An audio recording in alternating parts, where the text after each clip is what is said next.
Chapter 13। वैर भाव निर्मूल हुआ तो संसार अस्त ही हुआ समझो।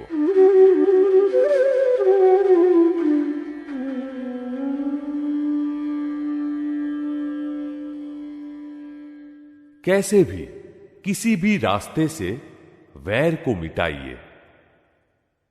भगवान महावीर द्वारा कहा गया यह एक अद्भुत अनुभवजन्य विधान है जो कि संसारी जीवों को राग द्वेष के बंधन से मुक्त करके वितराग मार्ग तक पहुंचा सकता है।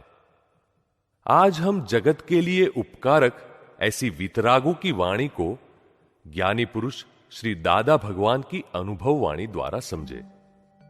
सतयुग में हम राग के कारण बंधे हुए थे, परंतु कलयुग में वैर द्वेष से बंधे हुए हैं। मान लीजिए कि इस जगत की जनसंख्या 6 अरब की है, लेकिन उन सब से हमें वैर या ऋणानुबंध नहीं है। कुछ 5-10 हजार ऋणानुबंध होंगे, उसमें भी बहुत गाढ़ ऋणानुबंध तो घर के सदस्यों, नौकरी धंधे में साथ रहने वाले 50 या 100 व्यक्तियों के साथ ही है। इसलिए इतने ही व्यक्तियों के साथ यदि हम प्रेम से निबट लें, समझ से उलझे हुए रिश्तों को सुलझा दे, तो हम हमारे कर्मों से मुक्ति पा सकते हैं। थोड़े ही व्यक्तियों के साथ वैर होने के कारण हमें अनंत अवतार तक भटकना पड़ता है। अतः हम आप सभी से विनती करते हैं कि किसी भी तरह से वैर को मिटाइए। यह जगत किस कारण से खड़ा है? वैर के कारण। यदि वैर भाव निर्मूल हो गया तो संसार अस्त ही हुआ समझो।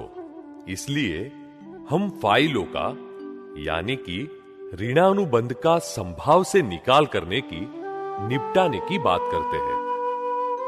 संभाव से ऋणानुबंध सुलझाने से पुराने वैर निर्मूल हो जाते हैं।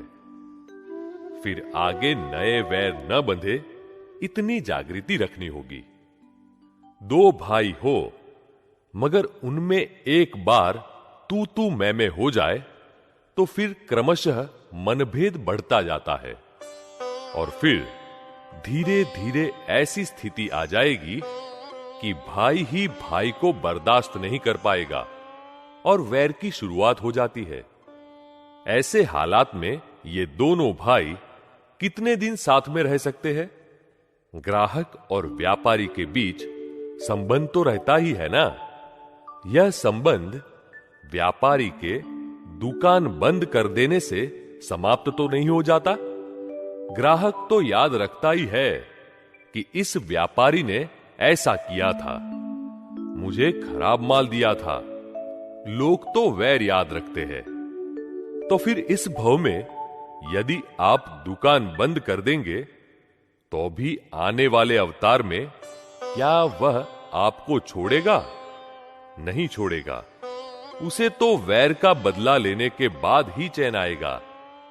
इसीलिए भगवान ने कहा है, कैसे भी किसी भी तरीके से वैर को मिटाइए। हमारे एक जान पहचान वाले हमसे उधार रुपये लेकर गए, फिर वापिस लौटाने ही नहीं आए। तो हम समझ गए कि यह वैर से बंधा हुआ होगा, इसलिए भले ही वे रुपये ले गए। उल्टा हमने तो उन्हें ऐसा भी कहा, तुम रुपये हमें वापस न लौटाओ तो भी तुम्हें छूट है। ये रुपये गंवाने से भी यदि वैर निर्मूल होता है तो वैर से मुक्त हो जाइए।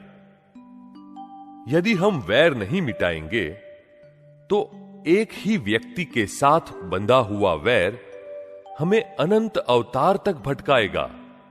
ऐसे लोगों से तो हम कैसे निपटेंगे? इन पर यदि बंदूक भी चलाई जाए तो गोलियां बेकार जाए ऐसा है, और वैर बंधता है वह मुफ्त में। एक ही व्यक्ति के साथ बंधा हुआ वैर 7 अवतार बिगाड़ता है। वह तो कहेगा, मुझे तो मोक्ष में जाना नहीं है, लेकिन मैं तुम्हें भी मोक्ष में जाने नहीं दूंगा। पार्श्वनाथ भगवान का कमठ के साथ 8 भव से वैर चला आ रहा था। यह वैर भगवान के वितराग होने पर निर्मूल हुआ। पार्श्वनाथ भगवान पर कमठ ने अग्नि बरसाई, बड़े बड़े पत्थर फेंके, मूसलाधार वर्षा की, फिर भी भगवान ने यह सब समता भाव से सहने के उपरांत उसे आशीर्वाद भी दिए और वैर को मिटा दिया। उन्हें घोर उपसर्ग देने वाले वैरी कमठ के प्रति किंचित मात्र भी द्वेष नहीं हुआ तथा उपकारी धरणेन्द्र देव और देवियों पर किंचित मात्र भी राग नहीं हुआ। ऐसे वितराग पार्श्वनाथ भगवान स्पष्ट खुली वितराग मुद्रा में स्थित दिखाई देते हैं। हमें निरंतर यह ज्ञान में दिखाई देता है कि जगत के लोग वैर से बंधे हुए हैं, जिसके कारण उनके मुंह हमेशा लटके रहते हैं। वैर से क्लेश होता है। यदि भगवान पार्श्वनाथ को हम उनके यथार्थ रूप में थोड़ा सा भी पहचाने तो वितरागता अंकुरित हो जाए हमारे भीतर भी। किसी को भी हमारे कारण दुख न हो, यही है सुखी होने का मार्ग।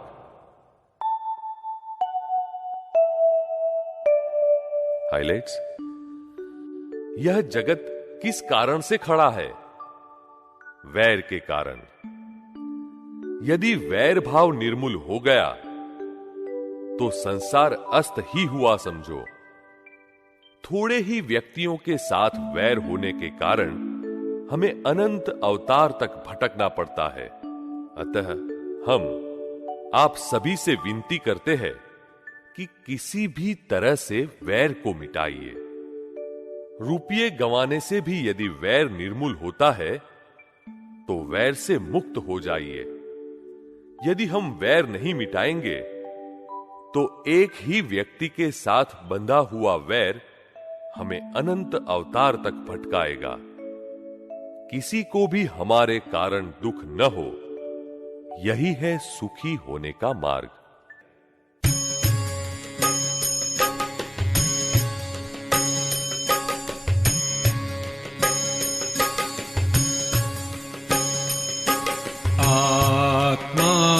कबूले वह वितराग वाणी,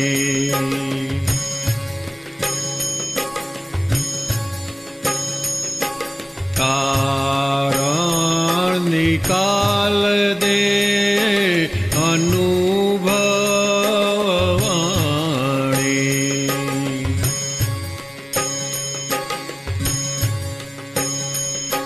जगदोष निवारकी अविरोधी वाणी,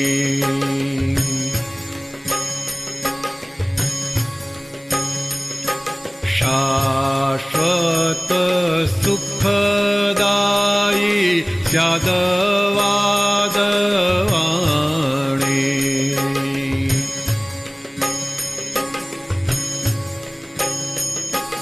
आत्मा कबूले